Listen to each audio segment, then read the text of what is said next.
અંબાલાલભાઈ પટેલે આવતીકાલે 10 તારીખથી માંડીને 14 તારીખ સુધીની જે આગાહી કરી છે એ ચિંતાજનક છે।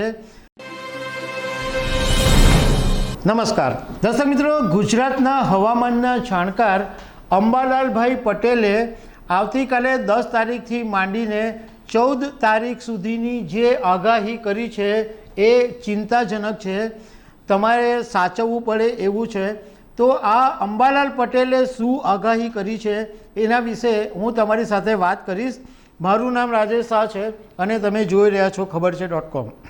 દર્શક મિત્રો, અંબાલાલ પટેલે એવું કીધું છે કે 10 મેથી માંડીને 14 મે સુધી પ્રી મોન્સૂન એક્ટિવિટી શરૂ થશે, જે ઉત્તર ભારત માટે ખતરનાક હશે અને ભારે ગાજવીજ સાથે આંધી વંટોળની સાથે અરબ રાષ્ટ્રોમાંથી એક વાવાઝોડું જે એટલે વંટોળ જે આવશે એ અરબ રાષ્ટ્રોમાંથી કચ્છના ભાગોમાં જશે, ત્યાંથી ઉત્તર ગુજરાત, ત્યાંથી મધ્ય ગુજરાત, પૂર્વ ગુજરાતમાં થઈને આ વંટોળ ચાલ્યું જશે।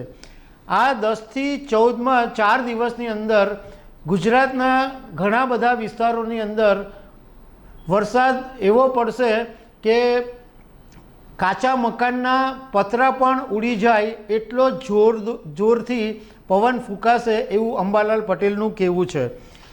એમણે એમ કીધું છે કે આ 4 દિવસની અંદર સાબરકાંઠા, મહેસાણા, વડોદરા, નડિયાદ, આહવા ડાંગ, વલસાડ આ વિસ્તારોની અંદર ગાજવીજ સાથે વરસાદ પડશે, ભારે પવન ફૂંકાશે, આંધી વંટોળ જોવા મળશે અને પવનનું પ્રમાણ તો એકદમ સખત હશે।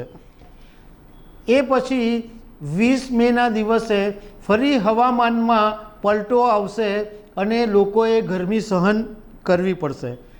એમણે એવું કીધું છે કે 24 મેથી માંડીને 5 જૂન સુધી ફરી એક વખત વરસાદ પડવાની શક્યતા છે। એમણે એમ કીધું છે કે જૂનની શરૂઆતમાં અરબ સાગરની અંદર એક ચક્રવાત બનશે અને એ પહેલાં 16 મેના દિવસે બંગાળના ઉપસાગરની અંદર પણ એક ચક્રવાત બનશે।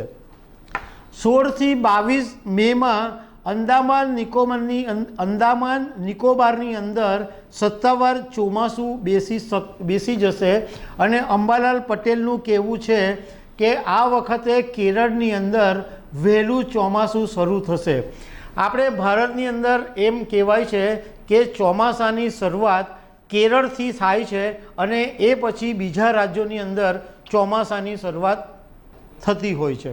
તો અંબાલાલ પટેલની જે આગાહી છે કે ગુજરાતના કેટલાક વિસ્તારોની અંદર મુશળધાર વરસાદ પડશે અને કાચા મકાનોના પતરા પણ ઉડી જશે એવો જબરજસ્ત પવન આવશે। તો દર્શક મિત્રો, આવી અનેક વાતો સાથે અમે તમને મળતા રહીશું। Thank you very much.